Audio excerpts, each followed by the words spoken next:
Hi, everybody. This is Jim Dwyer, President of Skull International USA. Welcome to the latest in our series of webinars that are crucial to the travel and tourism industry.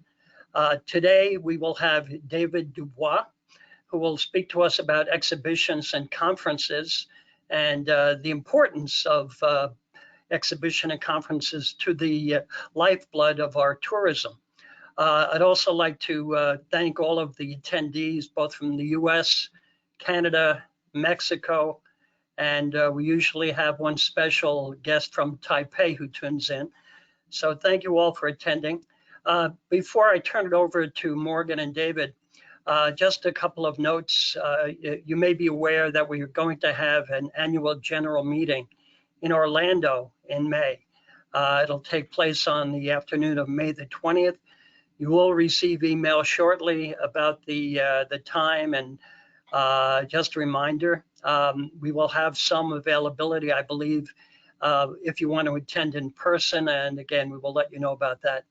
The other thing I want to remind you of, if you haven't seen the email from Skull International, our World Congress, which is scheduled for Quebec, has been moved from October to December 9th through the 13th. So please put it on your calendar. We would love to have 100% attendance if possible. You know, if you can, send someone from your club to the World Congress. With that said, I'd like to turn it over to our Director of Membership and Interviewer Extraordinaire, Morgan Marovich.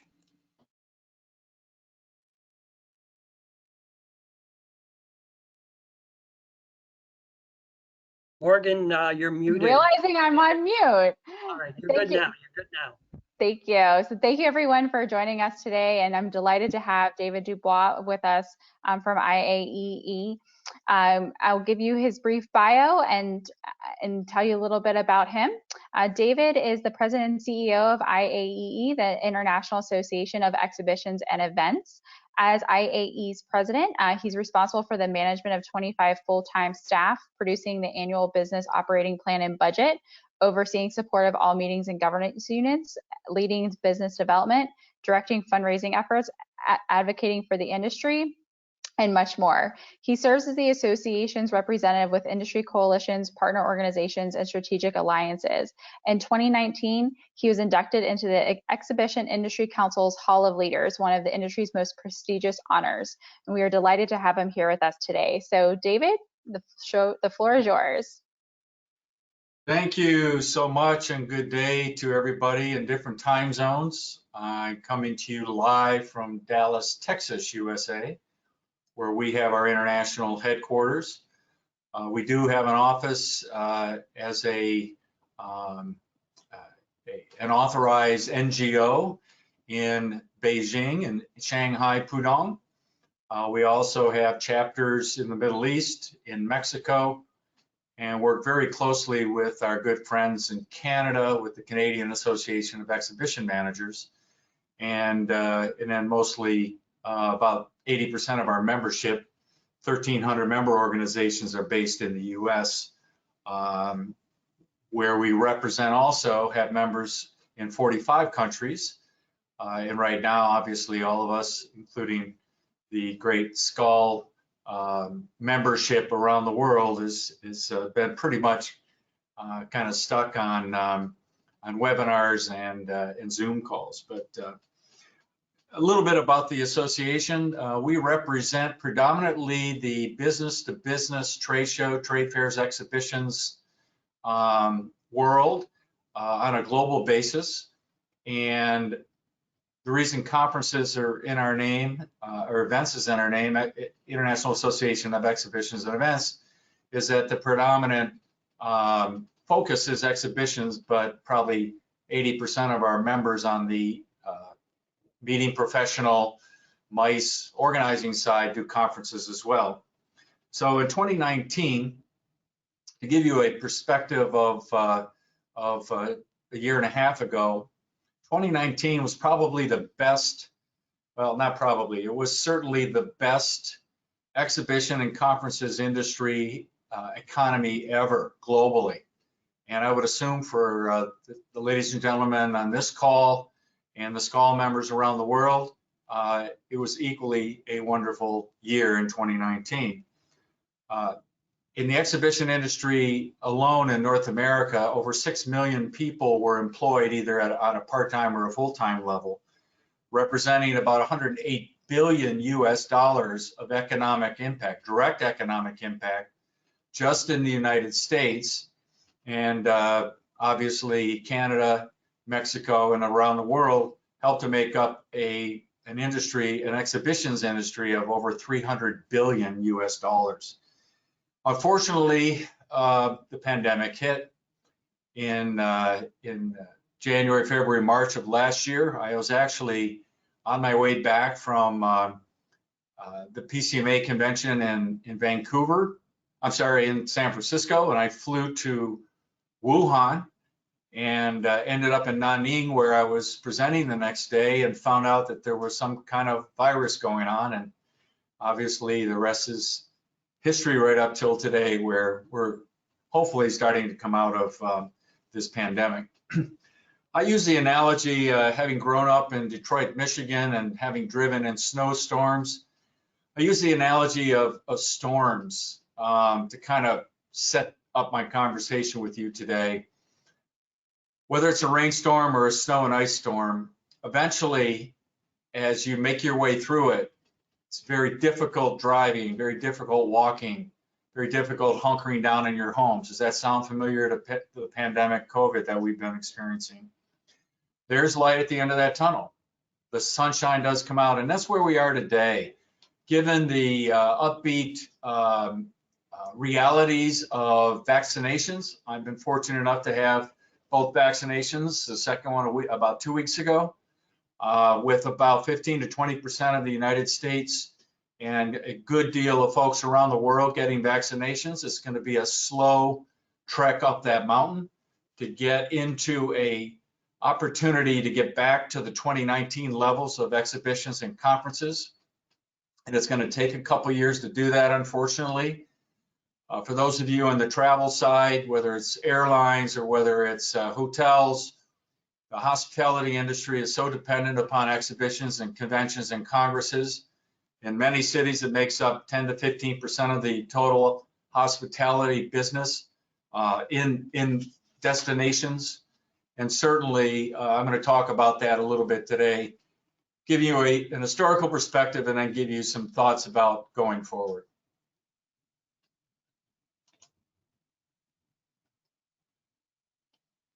Here are just a couple of the topics I'm going to touch on today. Obviously, a global industry overview, health and safety guidelines and considerations, some research opportunities for you to get access to, whether you're a member of my association or not. There's a lot of great free information on the web that I'll touch on.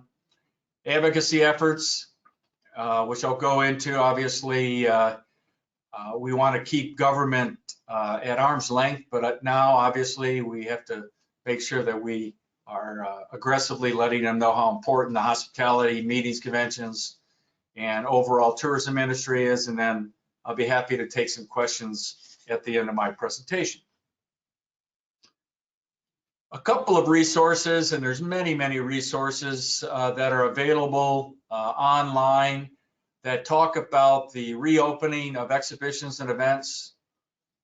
IAEE.com is about to, at IAEE, we're about to publish our third edition this month in April of the Essentials Consideration for Safely Reopening Exhibitions and Events.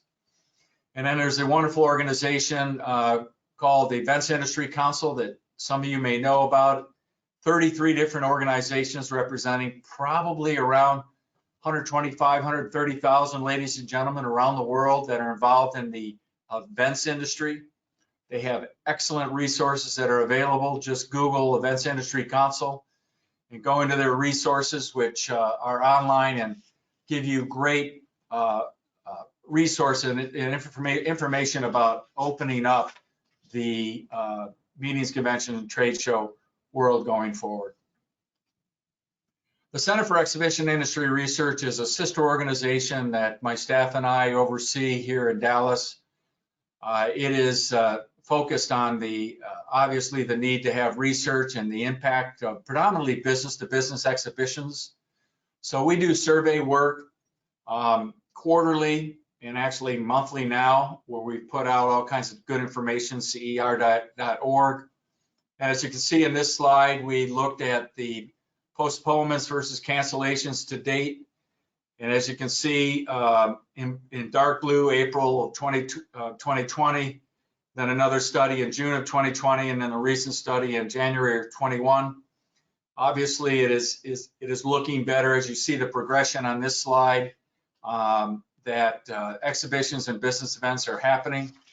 Pleased to let you know that as of this morning, there are about 22 states, which means there's a lot of cities that now have convention centers that are open.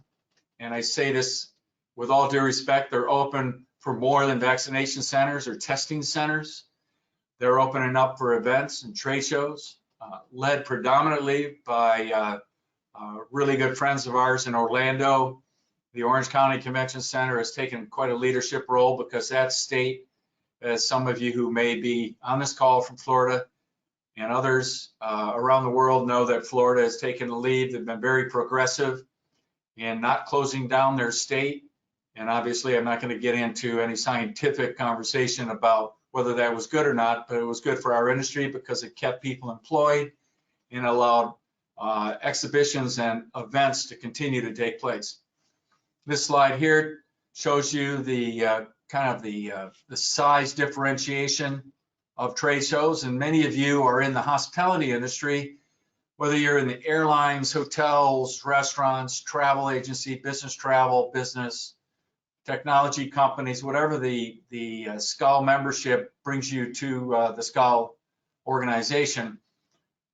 Exhibitions and trade shows and events are very important in your communities, as I mentioned earlier. And obviously, to better understand why some of these are canceled, the size of the exhibitions that take place. I remember when I had the pleasure of running the Fort Worth Convention Bureau, it was about 8 years ago now, when we did not have a big trade show and or convention in downtown. The convention center was very quiet. The restaurants were only about half as busy as they would have been if there was a big convention and trade show in town. So obviously, considering ourselves a silent industry, in a behind the scenes industry, when we're not active, when there's not something happening in a hotel or in a convention center or in an arena, it certainly leaves a gap for tourism activities in any part of a city or a destination. As you can see here on this next slide, the number of cancellations and the percentage of cancellations were really all over the map. Predominantly, California continues to be locked down in many ways. I just saw a opening plan that their governor put out, and that's going public this week. I've seen the preview of it. It's really good because it does help to phase the openings of hotels and gatherings, because obviously, and I'll talk about this some more in a few minutes, in the meetings and convention and trade show world, we have to help governments understand at the governor level and the mayoral level that we cannot be put together with mass gatherings. We have controlled environments. We have controlled capabilities at the front doors of a ballroom, the front doors of a convention center. We require masks in these buildings, excuse me. We require temperature checking. Some buildings, some show organizers and meeting planners are going to start to require vaccination documentation and at minimum maybe testing.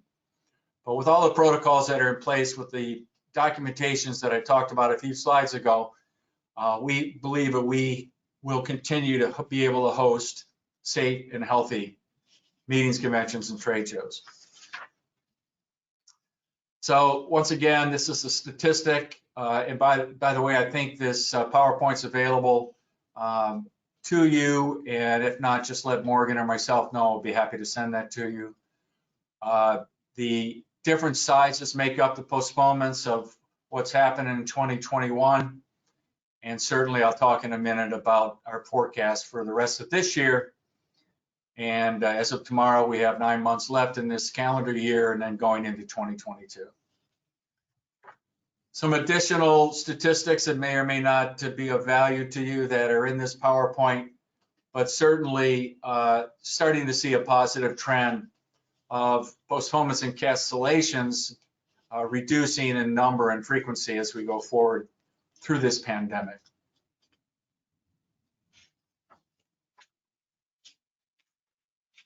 Let me catch up with myself.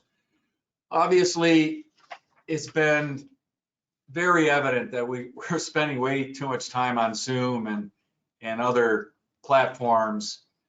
But you know what? We had no choice.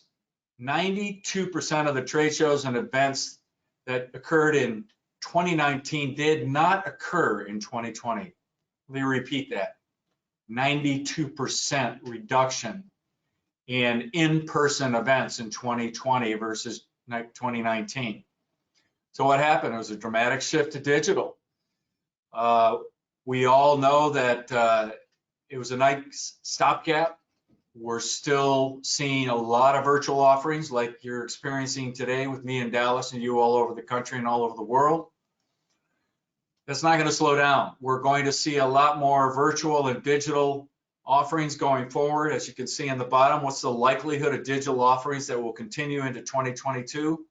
64% likely, 18% neutral, 60% unlikely. And I was on a call with one of our members who runs 2 really big trade shows in the machinery world. And Daniel was telling my staff and I that they're doing a big virtual event next week, but he hopes it's their last one because they want to get back into in-person trade shows and events this fall and in 2022 going forward. And that certainly is very, very positive.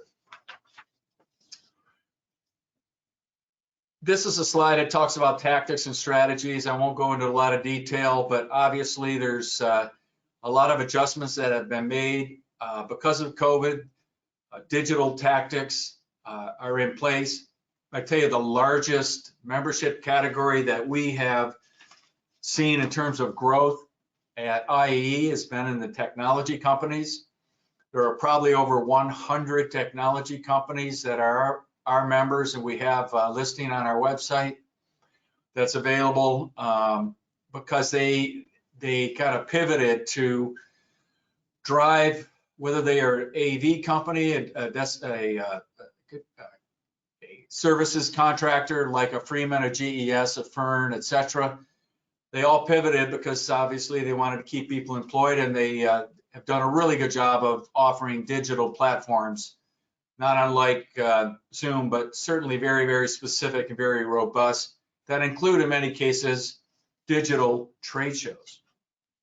Obviously not ideal. We can't wait to be back in person to showcase that. So let me, excuse me here, my finger is doing the driving. The Center for Exhibition Industry Research has an economist, Dr. Alan Shaw, that we work with. And about a month or so ago, he put out the 4 scenarios for a dynamic, fast-changing environment. And you know what, whether you're in the hospitality industry, as an airline, as a travel management company, as a hotelier, restaurateur, transportation, whatever it may be, airlines, these scenarios that you see, best case, stress case, worst case, take a look at the base case, which is if new COVID confirmed cases reach a peak in late January, which they did. Unfortunately, we're seeing a little bit of a spike. And vaccines come into play in the December time period, which they did. And they're widely distributed by Q3 21, which are actually accelerating at a faster pace, as we all know. Dr. Alan Shaw then shows what he believes the real GDP growth would be. And what's nice is if you take the base case, the GDP growth that's being suggested by Dr. Alan Shaw, our economist, shows a 4.3% GDP growth in 2021. And it really lines up now with what we're seeing out of the various economists around the world. And certainly by Q3 2021, we're going to start seeing larger events, larger shows, larger conventions happening. We're already seeing some larger events happening in states like Texas, Florida, the final or the whole March Madness in Indianapolis area. It's amazing. This week, Maryland, certainly Georgia, and the list goes on and on. About 23 states are starting to really open up safely and with all kinds of protocols in place that I have mentioned going forward. Look what happened to the exhibition industry in Q2 and Q3 of last year and Q4. It was devastating. So going forward, we're very positive about what's going to happen going forward in 2021 and 2022. Here are some business planning considerations for your review. Take a look at the timing of events, factors that assess what you do or should consider doing. What do you do relative to running in-person events? Do you consider a hybrid model, smaller events, smaller tiered cities? Because what's going to happen is our best guess is that for the fall of 2021 and into 2022, we're going to see typical attendance anywhere from 50 to 65% of what happened in 2019. You know what? I look at it this way. We will go from 0 or 10% in 2020 to 60, 65, 70% in the fall of 2021 and into the spring and the first half of 2022. We'll take it. Because unlike many industries, some hotels have been open, some restaurants have been open. We've had maybe 30, 40% yield on airplanes, but it was never shut down like the meetings, convention, and trade show industry has up until the spring of this year, just over the last couple of months. So we're very optimistic about going forward. The last slide I'm going to touch on is to give you some additional resources as we talk about industry advocacy. What does that mean? There's advocacy at the federal level in Washington, D.C., certainly in Canada, in Quebec, in other provinces, in Mexico, across Asia right now, China. Exhibition business to business shows are at 65 to 70% of their levels of 2019. Obviously, their number of COVID cases are much, much smaller and under control, although they're starting to see a few spikes in Singapore and Beijing and in Japan, but they're minimal compared to certainly the volume of pandemic cases that we've seen in the United States. Our good friends in Canada are still pretty much locked down at the border. I heard yesterday it might be June 1st before we can open up. It would be great to be able to have our Canadian friends come down south and the American friends go up north to Canada. Mexico has been, for the most part, cautiously and controlled opening. But we are working on the federal level, predominantly through U.S. Travel Association and the good work that Roger Dow and Tori Barnes are doing. GBTA, which you're very familiar with, and SCAL is a partner with, the American Society of Association Executives, American Hotel Lodging Association, Destinations International represent over 350 DMOs or Convention and Visitors Bureau around the world. I'm on their board of directors. We had a very positive call yesterday. There's a lot of good feelings about especially leisure travel coming back for the summer. Business travel is going to lag behind a little bit because corporations are still weighing their liabilities on whether or not they will allow their ladies and gentlemen to travel on business. Because when a company puts out an individual and says, on behalf of X company or Y association or Z entity, we want you to go make a sales call. We want you to attend this trade show. We want you to go do some strategy meetings with some of our clients.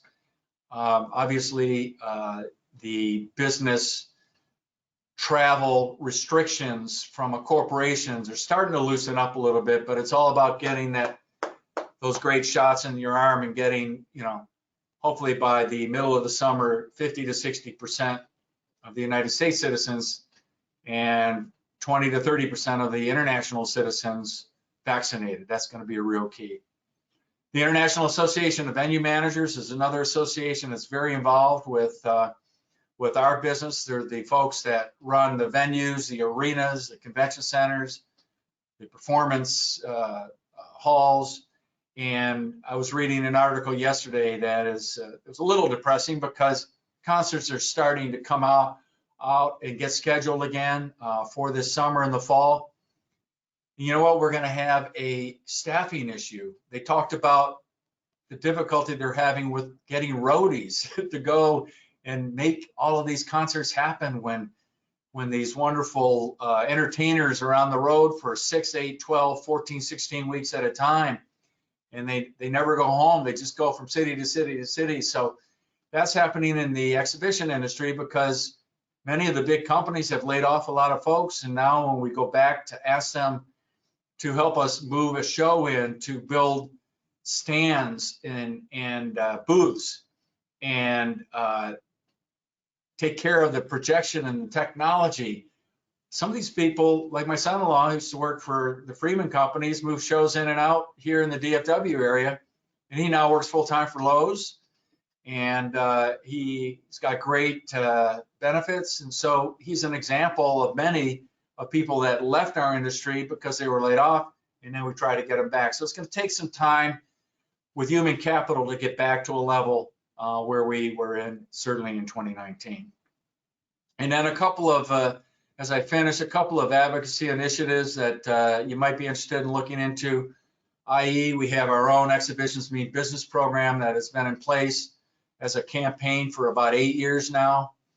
That, together with Go Live Together, are the two campaigns that make up the new Exhibitions and Conferences Alliance. Once again, all of these entities on this slide, just Google them. You can get to their websites. You can learn more about all of the different advocacy efforts that we're doing.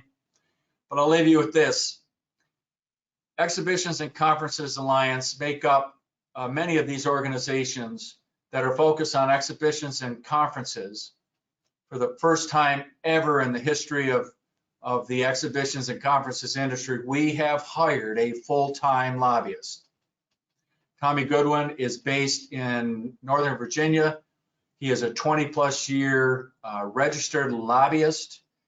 He's been on a job about 6 weeks. He's working aggressively to help us with any of the new legislative activities that are going on. Just today, President Biden, I don't know if he did it already this morning, it was scheduled to be today, here on Wednesday, was outlining through the White House the whole infrastructure plan. So we're studying that now to see where meetings, exhibitions, and hospitality, working with U.S. Travel Association, ASA, and AHLA, and others, can make sure that we get additional relief for folks as we start to rebuild and relaunch the exhibitions, conferences, and hospitality industry that all of us have enjoyed for many, many years and hope to continue to enjoy. And let's get airlines back to 75% load factors, hotels back to 65, 75% occupancies, and let's get the exhibition and conferences business back going again in a very safe and healthy environment. So Morgan, that's what I have to share today, and I'm very open to any questions, comments, or additional thoughts from, I believe, the almost 30 attendees. So thank you very much for your time. Great, thank you so much for the wonderful presentation. If anyone who's listening today has a question, please feel free to submit it in the question box and we will ask it over to David. I have a question to kick us off. Tell us a little bit about, from where you're sitting and what you've been hearing from your members about the attendee experience for those conventions that have been happening. I mean, I know from what from where I am on a professional side is when we're looking at like our convention and when we're preparing our members for what they would expect is we're looking at bottled water and pre-poured coffee and just like different a different type of trade show setting. So what have you been talking about with your members, and what are you seeing from that side? Great, great questions. Let me try to unravel those a little bit. I apologize. I did not mention an incredible certification program called GBAC, Global Biorisk Advisory Council. I know I'm throwing a lot of different entities and organizations at you all today, a lot of acronyms, but the ISSA is the International Sanitation and Safety Association based in the Chicago area. They have a program called GBAC, Global Biorisk Advisory Council. And GBAC is a certification program. I believe over 300 convention centers, hotels, airlines have been certified at a very high level of sanitation and health protocols that have been endorsed. For example, I believe almost every Hyatt hotel is GBAC certified. Mm-hmm. Marriott, Hilton, many of the major chains have either GBAC certification or have their own safety and health protocols in place. So when you go into a convention center, you go into a hotel, we have bottled water given out versus the kind of stations we have. We have sanitation, hand sanitizers. We have temperature checks at the doors. I have been to several events in the last several months where I was given a rapid test at the door. Obviously, that's not scalable. It's expensive, but it was a smaller meeting. It was able to be done. I think it was sponsored because obviously that company wanted to show what they could do, Morgan. But at the end of the day, the food and beverage folks in hotels and convention centers and venues have a lot of very good protocols in place. You know, you're not going to see that long buffet line with a lot of open, hot chafing tables, and you can pick off cheese and vegetables off of a buffet line. Everything is pre-packaged, obviously, with health issues and sanitation involved. So you're going to see a lot of that. One of the challenges, and I was on a conference yesterday with one of our chapters, is that you know, who pays for a lot of this extra sanitation protocols? And if you're a meeting professional, you're a hotelier, you're a convention center executive, have those conversations with your partners, and it's got to be a shared cost. It can't be a burden on a convention center or a hotel or a catering company or a restaurant. It's got to be a shared cost, because for a while we're going to still have these protocols that we have to follow. Yeah, and I know that they came out with a recommended like 36 square feet per person in booths. There's the spacing of aisles, so even the convention floors are being more spaced out due to social distancing. So you're seeing the experience for an attendee is much different in this time. Absolutely, and I've been to several events, probably half a dozen. I'm leaving again to go down to an event with about 150 people in 2 weeks down in Florida. And the protocols are just that. They're spacing. I was at a U.S. Travel Association board meeting a couple weeks ago in Tampa. Everybody was spaced. We had to keep our mask on while we sat through, 6 or 8 hours of meetings.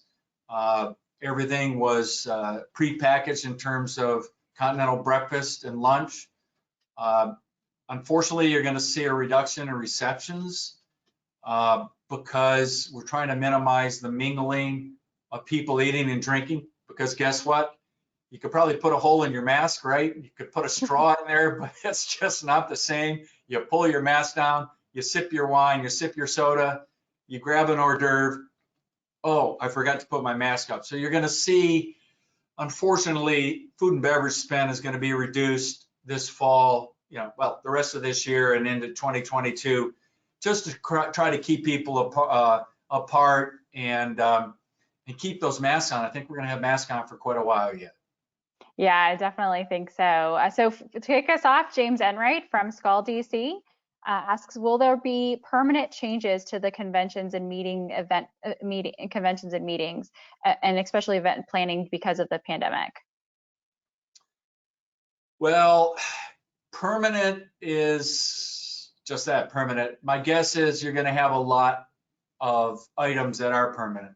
You're always going to have now extended hand sanitation stations.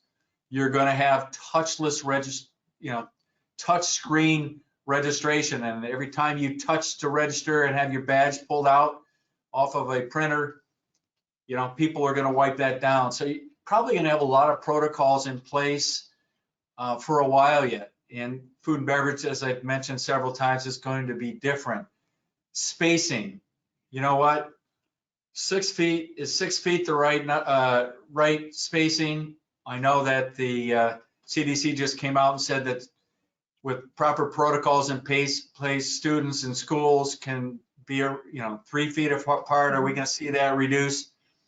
Having, for example, wider aisles in halls of convention centers. If you think about it, as long as you're spaced out, it doesn't have to be. And by the way, as a show organizer, we've always wanted to have the aisles tighter so it looks busier. Yep. And so Pack now it in. they go to 30-foot aisles. Why? 10 is fine. If you walk on the side of an aisle and somebody's on the other side of an aisle, guess what?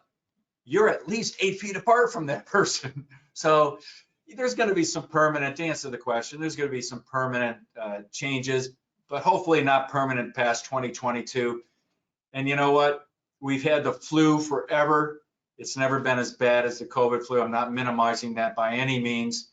But hopefully when we get to herd immunity and get to 75% of the people who want vaccines to have them, we're going to be able to loosen up a little bit, but I've traveled to Asia probably 6-8 times a year for the last 8 years. And they've been wearing masks over there.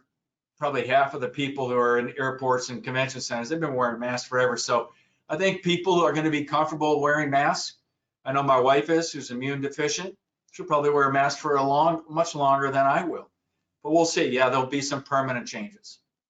Yeah, and some of those changes I think will I wouldn't mind. So like the more sanitation and those types of things, I think that they're more of a welcome change. And also like even the digitization of things where, for example, like your registration process check-in will turn into hopefully being quicker. You may, like right now, I know a lot of conventions are getting rid of the registration bags because everything is being touched. So you're getting more of that digitally. So you may see a more, I guess you could say, higher tech type of experience, which is also easier on the attendee, particularly when they're traveling. So it's less things that you have to travel with as well. So there might be some good changes coming out of this too. Yeah, and I touched on it just a little bit, but if I may expand on it, digital, people are calling them virtual. I don't like the word virtual. Digital, hybrid. I think hybrid is going to be around, and it started years ago where people were saying, hey, I'm going to have 1,000 people at this meeting, convention or trade show. I'm going to have 10,000. Well, what about all those other people that don't have the budget to come in person? IAEE alone, we have members in 45 countries. In 2019 in Las Vegas, which was a great draw, our last in-person convention and trade show, every December called Expo, we had 150 international guests, but that's out of 25 countries. I still had 20 countries that didn't send anybody. The Skull International Congress. You're going to have more digital attendance later this year than you've ever had because you're reaching more people. So I see it as a positive to have a balance of maybe wanting to have 3,000 people at your Skull Congress, or we want to have 3,000 people at our Expo. I'd love to have in Philadelphia this year 2,000 in person and 1,500 online, and I've never had more than 300 online. So you can see that the hybrid, I think, is going to be critical, and the technological advances have been awesome. Yeah, no, I completely agree. So question from Jack Wirt out of our Southwest Florida Skull Club. We are hearing from corporations that they are continuing to restrict travel for their staff. that could really delay the recovery for the group meeting market even further. How can we overcome those travel restrictions?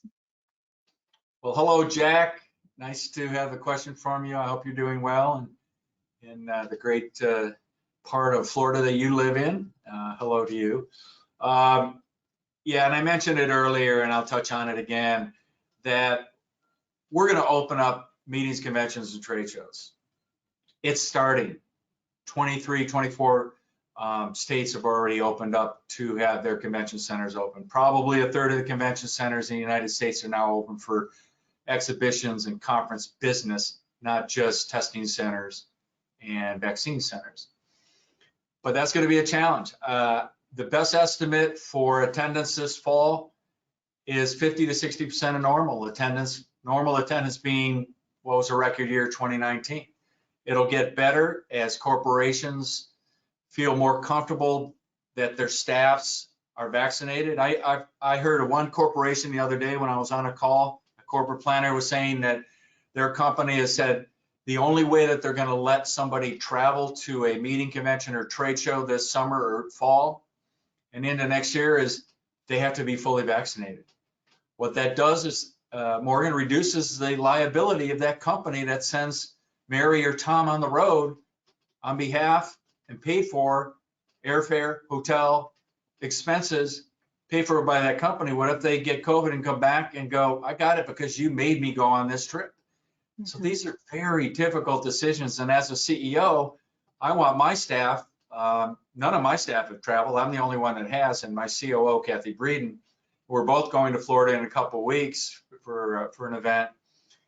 But we've both been vaccinated, so I feel comfortable doing that. So, yeah, Jack, it's going to take a while for corporate executives and corporate travel restrictions to loosen up, and it's all based upon vaccinations and getting herd immunity. Exactly. Yep. Question from Stephen Richer, also from the Skull Washington D.C. Club. David, could you comment on how the pandemic is impacting conventions and exhibitions that rely heavily on international attendees? Well, hi, Steve. It's good to hear some names of folks that I know. Good to have you in this conference. Well, you know, it's a real struggle. I know U.S. Travel Association, GBTA, and many others are working with the U.S. federal government to try to put together protocols through the international airline communities and other countries that truly don't mandate that somebody has to prove that they've been vaccinated. And that's a big issue because domestically, if the airlines in the United States mandate that everybody must be vaccinated and show that they're vaccinated before they get on an airplane, may as well shut down the airline industry. We can't let that happen. Obviously, U.S. Travel and many other organizations are aggressively trying to, including all the airlines, are aggressively trying to make sure that doesn't happen. But to have a vaccination passport for global travel is being discussed, and that's going to be a big challenge. I mean, if we wear masks and we get temperature checked before we get on an airplane globally, I know that I've been invited this fall to go to China. I'm fully vaccinated. I would feel comfortable, but what about the other 150, 200 people on that airplane for 12 hours? It's going to be a detriment to getting international travel. And right now, the best research and the best analytics that we're hearing is that global international delegate travel in and out of the United States probably is going to be slow to come back and probably going to be the first quarter of 2022. And I hate to say that, but I think that's realistic. I mean, it's definitely hard. Where, yeah, it's definitely hard. Andra Bennett says, hi, David. Do you have any anecdotal or data to share about how venues and organizations can mitigate the potential public relations blowback from proceeding with F2F meetings, face-to-face meetings? Even with policies and protocols, communicating that you're open can be a tricky business. And then a follow-up to that, she says, for instance, I am postponing or skipping social media posts about events happening here to avoid the negative comments and even threats. Well, that's a good one. Well, as I mentioned earlier, the considerations guideline on IAEE.com has a communication area in there that has some suggestions on how to communicate that we're open for business. U.S. Travel Association has a campaign that is rolling out that, if you go to their website, it talks a little bit about, hey, when you're ready, when you feel safe, when you have a vaccination and there's more vaccinations out. We're safe in hotels, we're safe in airlines, we're safe in convention centers because of all the protocols put in place for the last 6 to 9 months. We're safe, come, but only when you feel comfortable in traveling. So there is that balance. And obviously you got to be real careful with the content and the words that you use. Do not use words like "we guarantee your health and safety," because there's no guarantees in life except paying taxes and a few others, right? Having a good glass of wine with your friends, that's a guarantee. But my point is that be careful on your words, but be encouraging, be positive, but also be realistic. When you're feeling comfortable, when you're healthy, when you've kept your mask on and you've been vaccinated, we're going to see that positive incline of leisure travel. Leisure travel is going to, all indications, is going to be very strong this summer. Very strong might mean 65% of a normal summer. So I don't have any precise answers to that, but just be careful on your words and your communication. And I tell you what, people have slammed me. I had somebody about 4 months ago that slammed me for saying you're being too Pollyanna about traveling. I said, I've been on 5 airplanes. They're all safe. I wear my mask. You know, the middle seats in many of the airlines have not been filled. I feel comfortable. It doesn't mean that you're comfortable. Guess what? I have unfollowed a few people on Facebook that got a little ugly. And you know what? That's not the intention of these social media outlets, but a lot of people do get kind of ugly, don't they? Yeah, but I mean, you really hit the nail on the head. We're here when you're ready, and it's about whenever someone is comfortable, and it's up to them when they are ready. So it's all about that verbiage and the language. So that's great. That's great advice. So for the last question, and then we'll wrap up with some housekeeping items. Catherine asks, do you see a big difference in exhibition management amidst COVID internationally? Any inspiring international examples? Well, I can tell you, I mentioned briefly that shows in China, I mean, think about where this pandemic is assumed to have started, right? There's all kinds of WHO controversy and their report that was just distributed this week, et cetera. I'm not going to get into that, except to say that in China, where the pandemic was supposed to started, it probably was. I'm not a scientist. I can't guarantee a lot of things, but they're back to having shows at about an 85% of the fall or the spring of 2019 shows are happening. They're seeing 75 to 85% attendance. Last week, one of our members had a jewelry show in Miami. They had a 30% increase in their first day attendance. The exhibitors were thrilled. They had all the protocols in place. They had all the sanitation guidelines and best practices in place at the Miami Convention Center. It was so well done. Did they have 100% of their normal attendance? No. I believe that they probably had over a 3-day show, probably had 75 to 80%. Think about that compared to 0 a year ago. But in their first day, they had such a demand for getting together and doing business and socially fist pumping You know, we joke about the face-to-face industry. These days, we're the mask-to-mask industry. It's kind of tongue-in-cheek, but it is what it is, and we're all really careful. But we can still talk, and we still trade, and we can share ideas. And so we're cautiously optimistic that as the summer moves, as we get into the summer and as we get into the fall, we're going to see safe and healthy events, but they're going to be at the 50 to 60 to 70% of typical attendance levels until we get this herd immunity and vaccination levels at a much higher level. And by the way, we're doing great in the United States, but around the world, there's not as much of a percentage. I mean, our friends in Israel, we have members from Israel, they're at almost 60% vaccination level, probably the best in the world. So we want to all get to kind of that sort of efficacy and herd immunity like our friends in Israel and other countries are at, and we're getting here in the United States. No, absolutely. I can only hope we get there sooner than what we're thinking, but let's just be hopeful.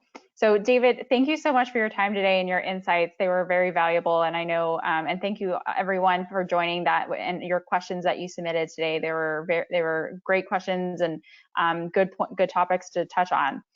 So I just want to remind everyone of the upcoming webinars we have over the next 2 months. First, we have on April 14th at 2 p.m. Eastern Standard Time, we have the Future of Travel with Pauline Frommer. That will be our April webinar. And then in May, on May 12th at 2 p.m., we'll have the Future of Travel with Richard Bangs. And then next week on April 5th at 3 p.m., we will do our Facebook Live with our VP of Membership, Tom Moulton. So feel free to click on our Facebook page and check our Facebook page and tune into us live, where you can ask any question that you have regarding SCUL membership and where we're headed as we come out of the pandemic with Tom. So over to you, Jim.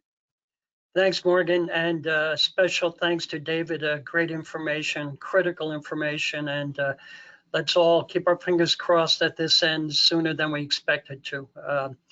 As you said, yeah, I hear you.